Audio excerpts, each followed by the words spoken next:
نحمدہ ونصلی علی رسولہ الکریم اما بعد فاعوذ باللہ من الشیطان الرجیم بسم اللہ الرحمن الرحیم رب اشرح لی صدری ویسر لی امری واحلل عقدۃ من لسانی یفقہوا قولی۔ سورۃ الانعام آیت نمبر 83۔ وَتِلْكَ حُجَّتُنَا آتَيْنَاهَا إِبْرَاهِيمَ عَلَى قَوْمِهِ نَرْفَعُ دَرَجَاتٍ مَّن نَّشَاءُ إِنَّ رَبَّكَ حَكِيمٌ عَلِيمٌ۔ یہ تھی ہماری وہ حجت جو ہم نے ابراہیم کو اس کی قوم کے مقابلے میں عطا کی، ہم جس کو چاہتے ہیں بلند مرتبے عطا کرتے ہیں۔ حق یہ ہے تمہارا رب نہایت دانا اور علیم ہے۔ اللہ تعالیٰ نے یہ عقل سلیم، یہ حکمت، یہ دانائی ابراہیم علیہ السلام کو عطا کی تھی کہ وہ اس طرح مخالفین کو علمی دلائل دے کر ان کو خاموش کروائیں۔ نرفع درجات کا ذکر آیا۔ اچھا، یہ تلک حجتنا بھی جو آیا ہے نا، یہ تو ہماری حجت تھی۔ آتیناہا، ہم نے دی تھی ابراہیم کو، ہم نے سجائی تھی۔ اس سے اور کلیئر ہو گیا کہ پیچھے کا جو مضمون گزرا ہے جس میں کہ تارے کو دیکھا، چاند کو دیکھا، سورج کو دیکھا اور ہاذا ربی کہا تھا ابراہیم علیہ السلام نے، وہ تلاش حق کا سفر نہیں تھا۔ یہ نہیں تھا کہ وہ خود پہلے نعوذ باللہ مشرک تھے، وہ خود بھی ان کو پہلے خدا سمجھا کرتے تھے، اس کے بعد پھر ڈونڈ اپون ہم کہ اوہ یہ تو خدا نہیں ہے۔ تلاش حق کا سفر نہیں تھا، بلکہ دراصل یہ حق کے اعلان کا طریقہ تھا، اوروں تک حق پہنچانے کا طریقہ تھا جو انہوں نے اختیار کیا۔ خود تو پتہ تھا ان کو، خود تو حق کو پہچانتے تھے، دوسروں کو پہچان کرانے کا یہ طریقہ انہوں نے اختیار کیا تھا، اپنے آپ کو نہیں، دوسروں کے لیے۔ اسی لیے اللہ تعالیٰ نے اس میتھڈالوجی کو اپنی طرف منسوب کیا ہے کہ ہم نے یہ طریقہ سکھایا تھا کہ اس طرح توحید کو واضح کرو ان کے اوپر، ایسے شرک کی غلطی واضح کرو ان کے اوپر۔ اللہ تعالیٰ فرما رہا ہے کہ نرفع درجات من نشاء، جس کے درجے ہم چاہتے ہیں بلند کرتے ہیں۔ تو کیا پتہ یہ چلا کہ اللہ کو نہ ماننے والوں کو دلائل سے سمجھانے سے بلندی درجات کا حصول ہوتا ہے۔ جو اللہ کو نہیں مانتے، جو شرک کرتے ہیں، ان کو سمجھانا یہ ترقی درجات کا سبب بنے گا، عظیم ثواب ملتا ہے، آخرت میں بلند درجے ملیں گے۔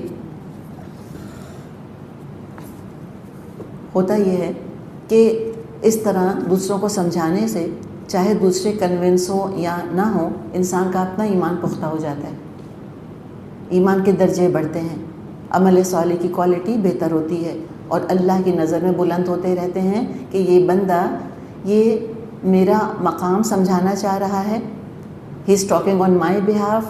جو اللہ کی بات کر رہا ہے اللہ کے بہاف پہ کر رہا ہے نا، اللہ کو ڈیفینڈ کر رہا ہے۔ اللہ کو ضرورت نہیں ہے اللہ تعالیٰ کو کہ میں اور آپ اللہ کو ڈیفینڈ کریں، لیکن اللہ کو اچھا بہت لگتا ہے کہ میرا بندہ میری بات پہنچا رہا ہے، میری بات پہنچانے کے لیے محنت کر رہا ہے، کوئی دنیاوی غرض اس کی اور نہیں ہے۔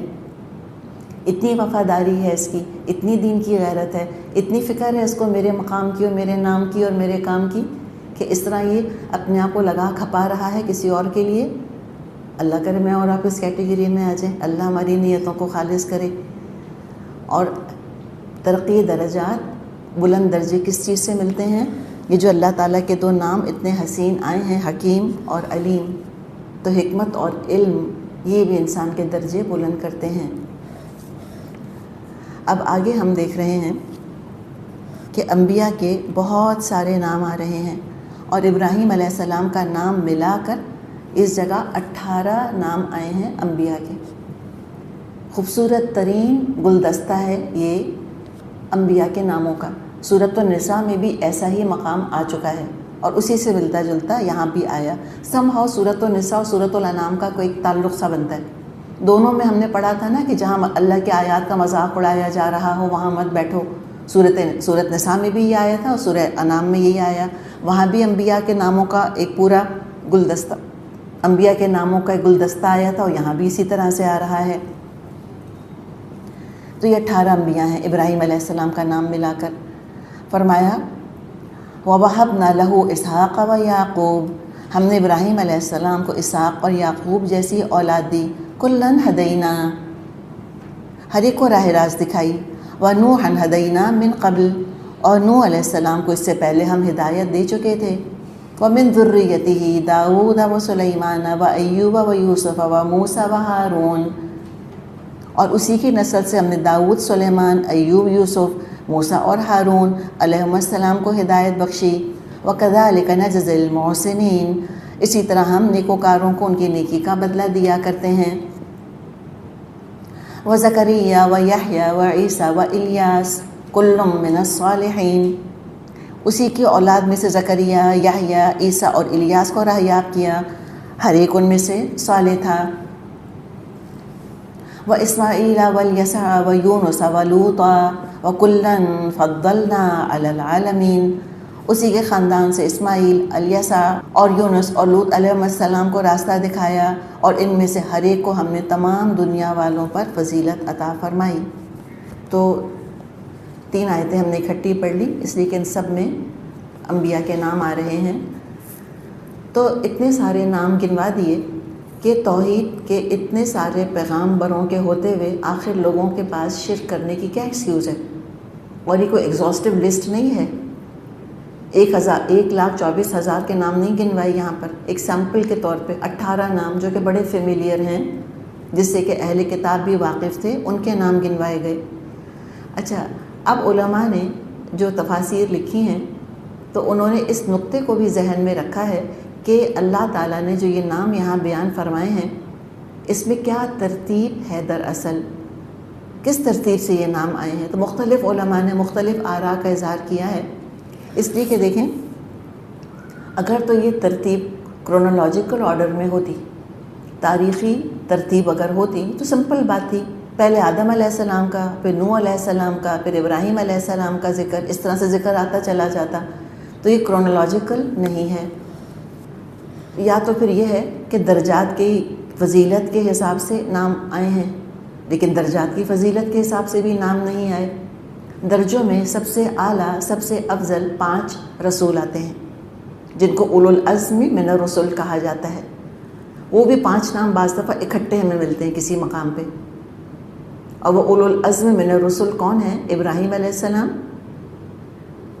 نوح علیہ السلام، عیسیٰ علیہ السلام، موسیٰ علیہ السلام اور محمد صلی اللہ علیہ وسلم۔ ان 5 کو کہتے ہیں اولو العزم، عین سے عزم، اولو العزم من الرسل۔ تو اس حساب سے بھی نام نہیں آ رہے، پھر کیا حکمت ہے جو اللہ تعالیٰ نے یہ ترتیب اختیار کی؟ اس سے بھی ہمیں اندازہ ہوتا ہے کہ علماء نے کتنا وقت لگایا ہے، کتنی عرق ریزی کی ہے قرآن کے اوپر۔ یہ خود ایک معجزہ ہے۔ بعض دفعہ جب اللہ تعالیٰ یہ چیلنج دیتا ہے نا کہ تم ایک کتاب ایسی بنا کر لے آؤ یا ایک صورت ایسی بنا کر لے آؤ، تو الفاظ کی خوبصورتی، ہم آہنگی، اس کا ایک ملکوتی غنا اپنی جگہ، کوئی کتاب دنیا کی ایسی نہیں ہے، نہ کبھی لکھی گئی، نہ لکھی گئی ہے، نہ لکھی جائے گی مستقبل میں، جس پر لوگوں نے اتنا وقت لگایا ہو کہ زندگیاں لگا دی ہوں اس کی تفسیر کرنے میں۔ ایک کتاب بھی ایسی نہیں ہوگی جس پہ کہ لاکھوں لوگوں نے زندگی لگا دی، اور پھر بھی کیا کہتے ہیں کہ حق تو یہ ہے کہ حق ادا نہ ہوا۔ تو یہ اس کی ایک مثال ہے کہ انہوں نے غور کیا اور کہا کہ اچھا یہ ترتیب کیوں ہے؟ تو وہ حکمت جو بتاتے ہیں واللہ عالم، کہتے ہیں پہلے 4 کی نسل سے باقی انبیاء آئے۔ تو یہ پہلے 4 کون ہیں؟ ابراہیم علیہ السلام، اسحاق، یعقوب اور نوح۔ ان 4 کی نسل سے باقی تمام انبیاء آئے۔ اور ہم جانتے ہیں کہ اللہ تعالیٰ نے، دیکھیں جب انسان آئے نا تو آدم علیہ السلام تو پہلے رسول، پہلے نبی تھے، ٹھیک، اوبویسلی پھر انہی کی نسل سے باقی رسول آئے ہوں گے۔ اس سے ہمیں قرآن میں تو نام نہیں ملتا، لیکن روایات میں نام ملتا ہے شیث علیہ السلام کا۔ شیث آئے اور اس کے بعد پھر نوح علیہ السلام آئے، تو آدم علیہ السلام کی نسل سے آتے گئے۔ جب نوح علیہ السلام تشریف لے آئے، اس کے بعد نبوت جو ہے وہ آدم علیہ السلام کے باقی بچوں میں نہیں رہی، پھر وہ مخصوص کس میں ہو گئی؟ نوح علیہ السلام کی نسل میں۔ کیا وجہ ہے اس کی بتائیں ذرا؟ نوح علیہ السلام کی حد تک کیوں محدود رہ گئی؟ بھئی باقی تو سارے ڈبا دیے گئے تھے نا، بچے ہی نہیں تھے۔ نوح علیہ السلام کے ساتھ ان کے 3 بیٹے جہاز میں موجود تھے، اور باقی کچھ ایمان والے بھی تھے۔ تو بہرحال قرآن میں اشارے ایسے موجود ہیں جس سے کہ یہ پتہ چلتا ہے کہ پھر صرف نوح علیہ السلام کے 3 بیٹوں ہی سے نسل پھیلی، باقی لوگوں کی اولاد ہوئی ہوگی لیکن پھیل نہیں پائی ہوگی، واللہ عالم کیا معاملہ ہوا۔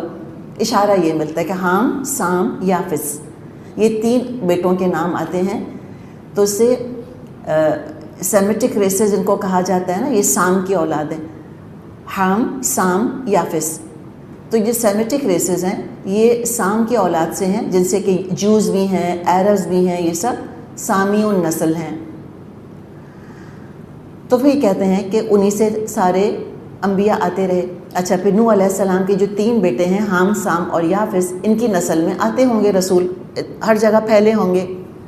پھر ابراہیم علیہ السلام تشریف لائے۔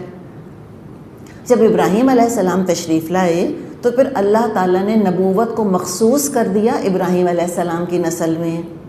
ابراہیم علیہ السلام آن ورڈز جتنے رسول آئے سب کے سب A to Z ابراہیم علیہ السلام کی نسل سے آئے، اور کسی اور انسان کی نسل سے رسول نہیں آئے۔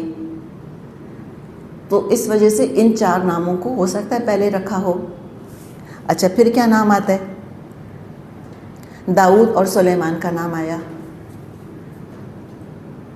تو داؤد اور سلیمان علیہ السلام کے درجے اللہ نے بلند کیے ان کے شکر کے ذریعے سے۔ شکر کی بہترین مثالیں جو ہم کو قرآن کے اندر ملتی ہیں وہ داؤد علیہ السلام اور سلیمان علیہ السلام کے قصے کی شکل میں ملتی ہیں۔ اللہ تعالیٰ نے ان کو حکومت دی اور غلبہ عطا کیا، حکمت بھی دی، حکومت بھی دی، حکم بھی چلتا تھا، نبی بھی تھے، بادشاہ بھی تھے، نور علی نور، اس سے زیادہ اور کیا چاہیے؟ What can be better? تو ان کا ذکر آیا۔ اچھا، پھر کس کا ذکر آیا آگے؟ داؤد اور سلیمان کے بعد کس کا نام آ رہا ہے؟ ایوب علیہ السلام کا۔ تو اللہ تعالیٰ نے کچھ کے درجے شکر کی مثالوں سے، شکر ادا کرنے کے ذریعے بلند کیے، کچھ کے درجے اللہ تعالیٰ نے صبر کے ذریعے بلند کیے، ان کو صبر کی مثال بنا کر ہمارے آگے پیش کیا۔ تو پتہ یہ چلا کہ شکر کرنے سے بھی درجے بلند ہوتے ہیں اور صبر کرنے سے بھی درجے بلند ہوتے ہیں۔ اور صبر کی مثال کے طور پہ ایوب علیہ السلام کا نام آ گیا۔ صبر ایوب تو مشہور ہے۔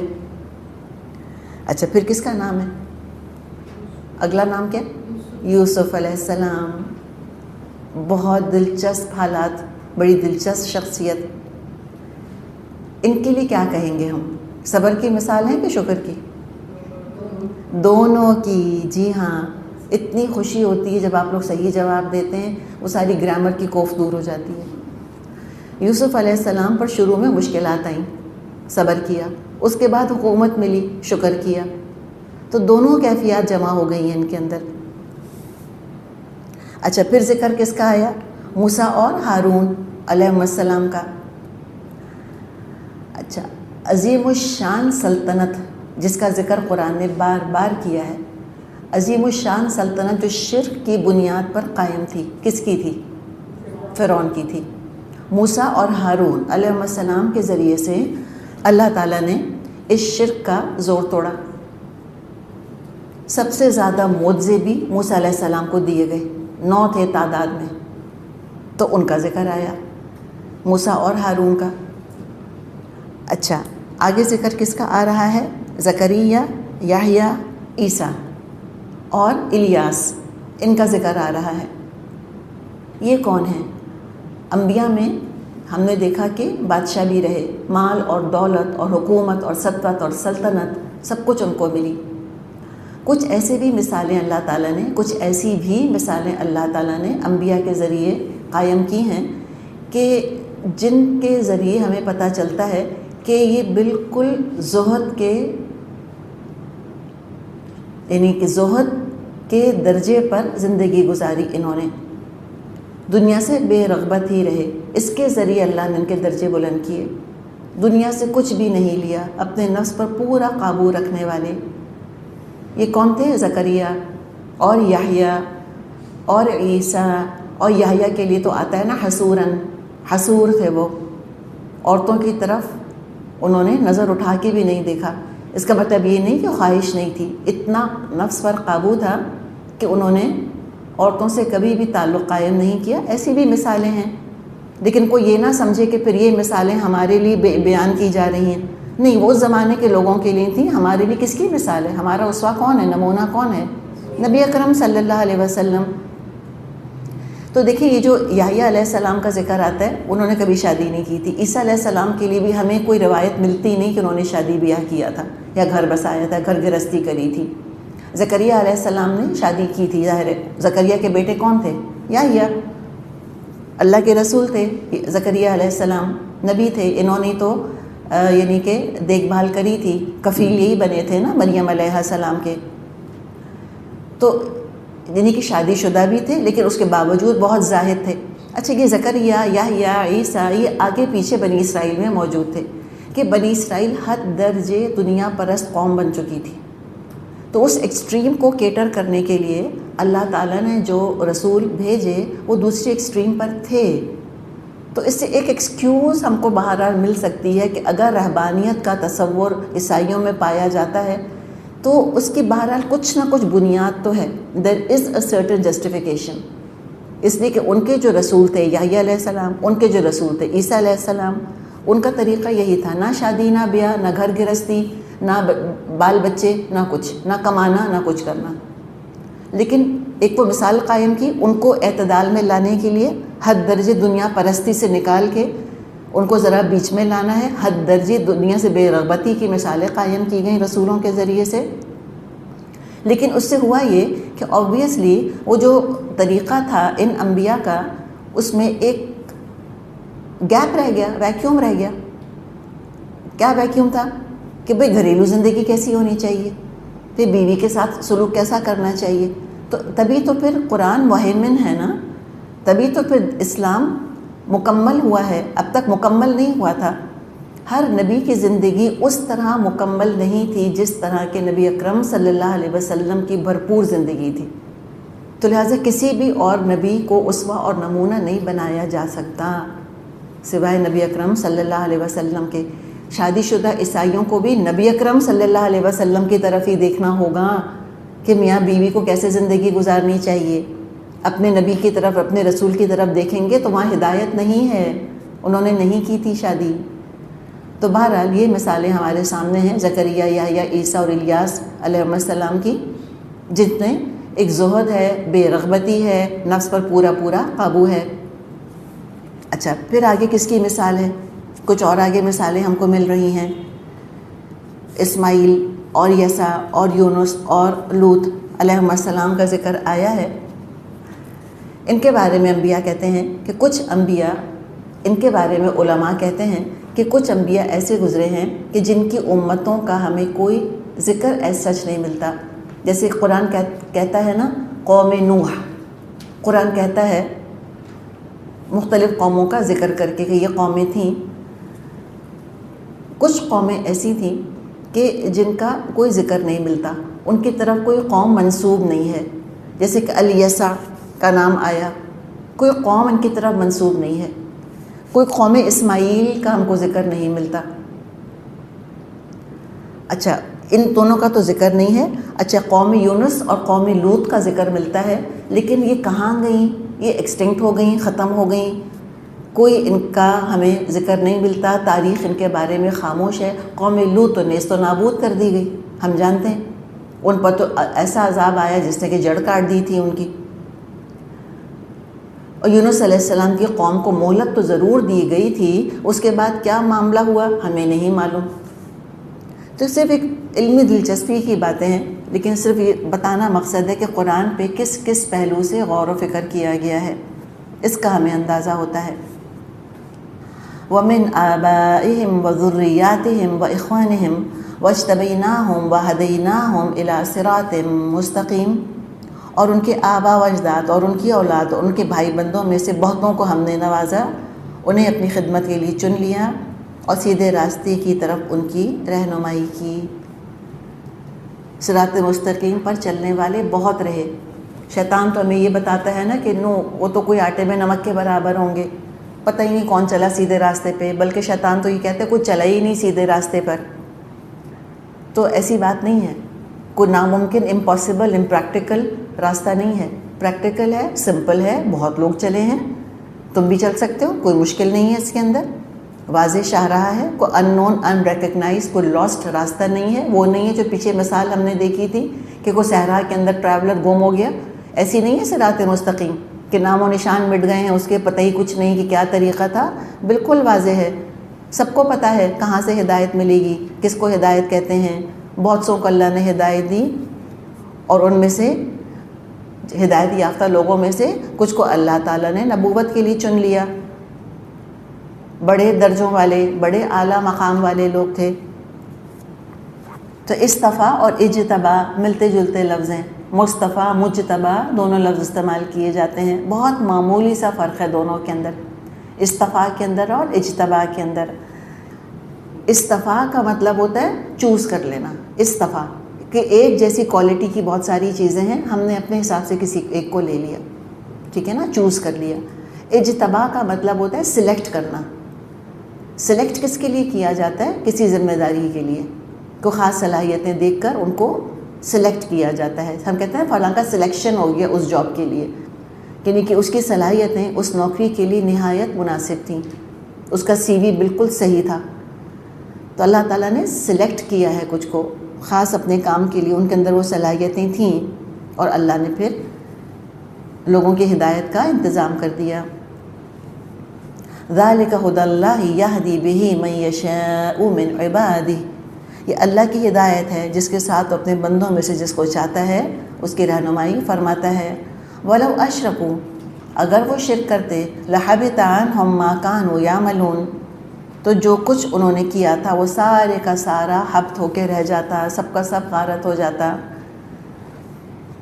18 نام آئے ہیں، اور پھر کیا فرما دیا ہے کہ اگر انہوں نے شرک کیا ہوتا تو ان کے بھی اعمال حبط ہو جاتے. تو اے مشرکین عرب، تم کس چیز کا غرہ رکھتے ہو کہ بیت اللہ کے مجاور بنے ہوئے ہو، متولی بنے ہوئے ہو، اور تم یہ سمجھتے ہو کہ تمہارا شرک معاف ہو جائے گا؟ بڑی سی بڑی نیکی ختم ہو کے رہ جائے گی اگر عقیدہ درست نہیں ہوا. توحید لازمی ہے اعمال کی قبولیت کے لیے. توحید وہ میجک ٹچ سٹون ہے، وہ مائڈس ٹچ ہے جو کہ اعمال کو نیکیوں میں کنورٹ کرتی ہے. اگر توحید نہیں ہے، کتنے بھی اعمال کیوں نہ کر لیے ہوں، سب حبط ہو جائیں گے. بڑی زبردست آیت ہے. اللہ سے تڑپ تڑپ کی شدت سے دعا کرنی چاہیے ہم کو کہ اللہ تعالیٰ میرا عقیدہ درست کر دے، اور اگر ہے تو اللہ تعالیٰ اس کو درست رکھ. اللہ تعالیٰ توحید کے عقیدے پہ میں زندہ رہوں، توحید کے عقیدے پہ موت آئے. اور یہ لو کو بھی سمجھ لیں اچھی طرح. لو کیا ہے؟ شرط ہے یا حقیقت؟ شرط ہے. شرط کو حقیقت نہیں بنا سکتے. یہ نہیں کہہ سکتے کہ اچھا اگر اللہ کہہ رہے ہیں نا وَلَوْ أَشْرَكُوا، اگر انہوں نے شرک کیا ہوتا تو کیا ہوگا پھر، تو تبھی تو اللہ کہہ رہا ہے. رائی کا کہیں نہ کہیں تو رائی ہوگی نا جو پہاڑ بنا. نہیں، تو رول ہے یہ کہ شرط کو واقعہ نہیں بنا سکتے. اگر کرتے، نہیں کیا انہوں نے یہ کام.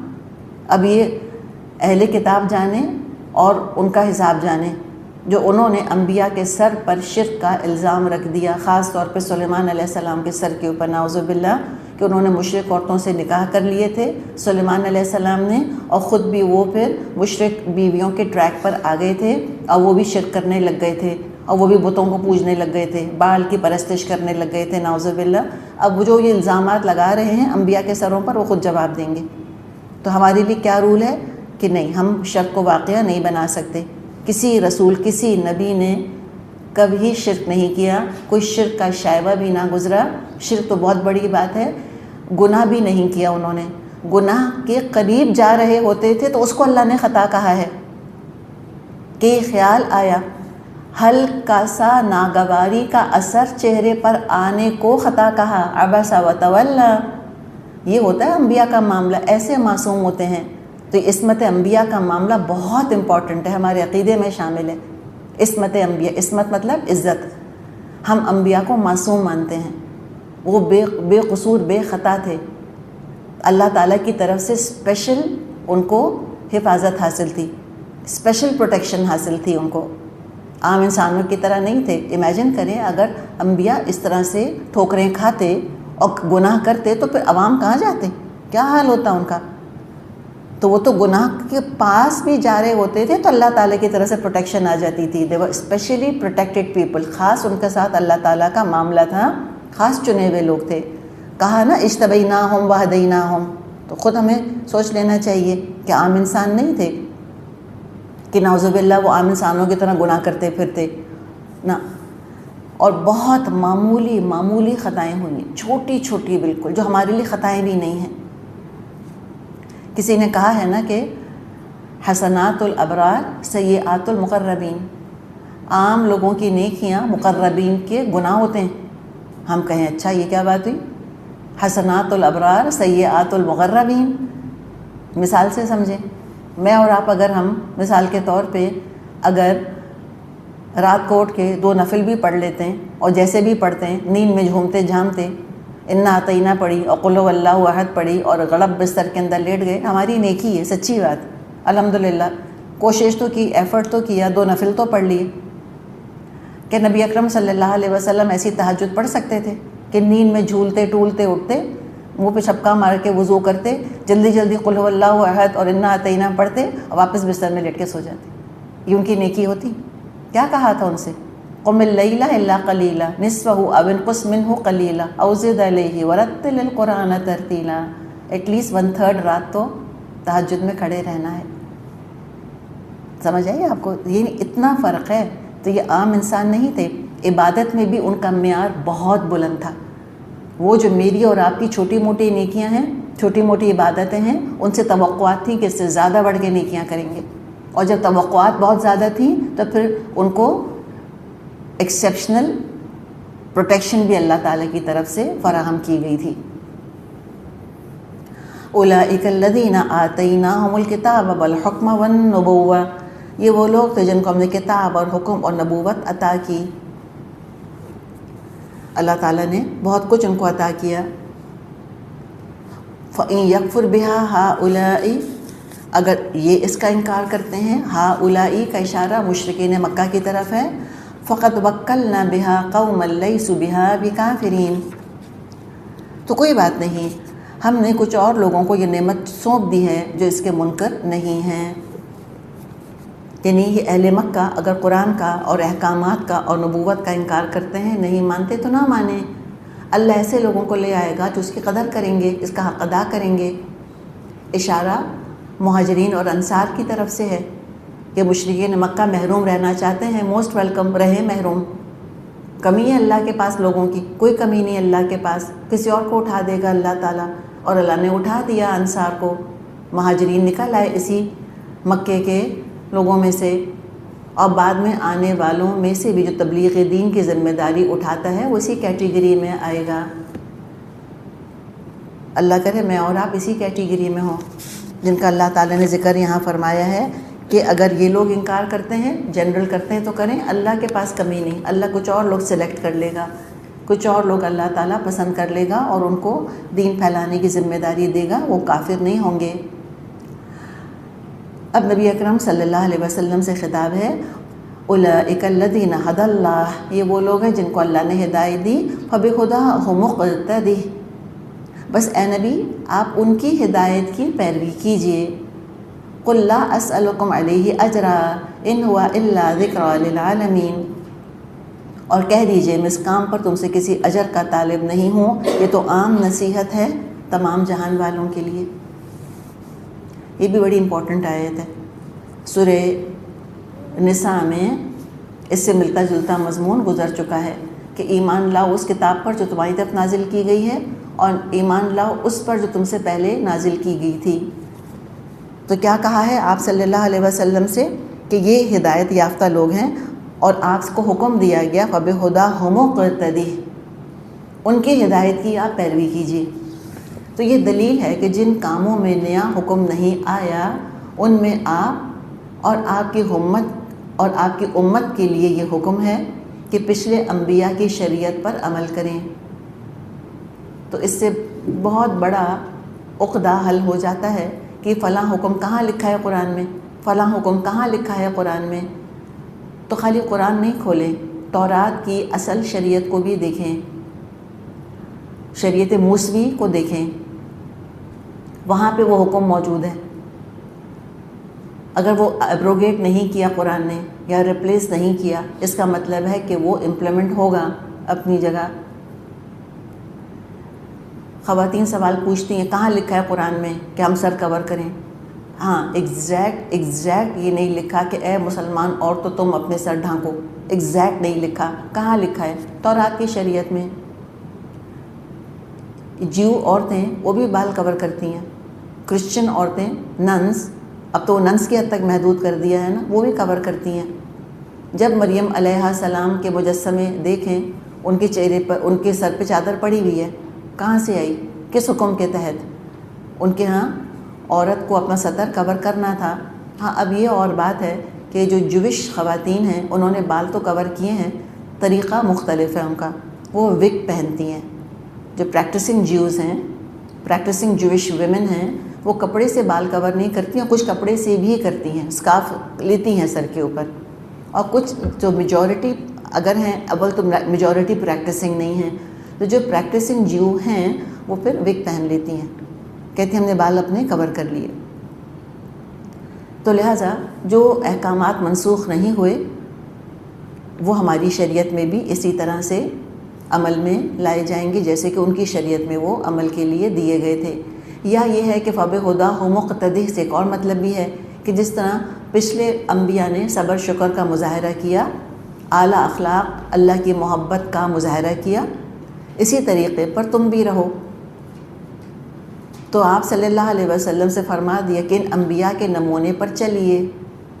اس سے علماء نے اتنا پیارا ایک سبق، ایک لیسن، ایک مورل ڈرائیو کیا ہے، ایک اصول ڈرائیو کیا ہے، نتیجہ نکالا ہے۔ وہ نتیجہ یہ نکالا اور بالکل صحیح نکالا ہے کہ تمام انبیاء میں جو جو خوبیاں تھیں ان کی پیروی کرنے کو کہا جا رہا ہے نا نبی اکرم صلی اللہ علیہ وسلم سے، کہ فَبِهُدَاهُ مُقْتَدِهْ، ان کو آپ اسوہ نمونہ بنائیے اور ان کی پیروی کیجیے۔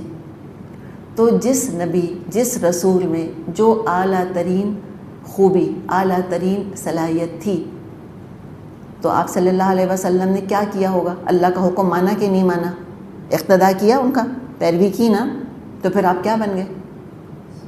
آپ ان تمام خوبیوں کا مجموعہ بن گئے جو سارے انبیاء کے اندر تھی، جو 18 کم از کم جن کا نام ہم نے یہاں پر پڑھا ہے،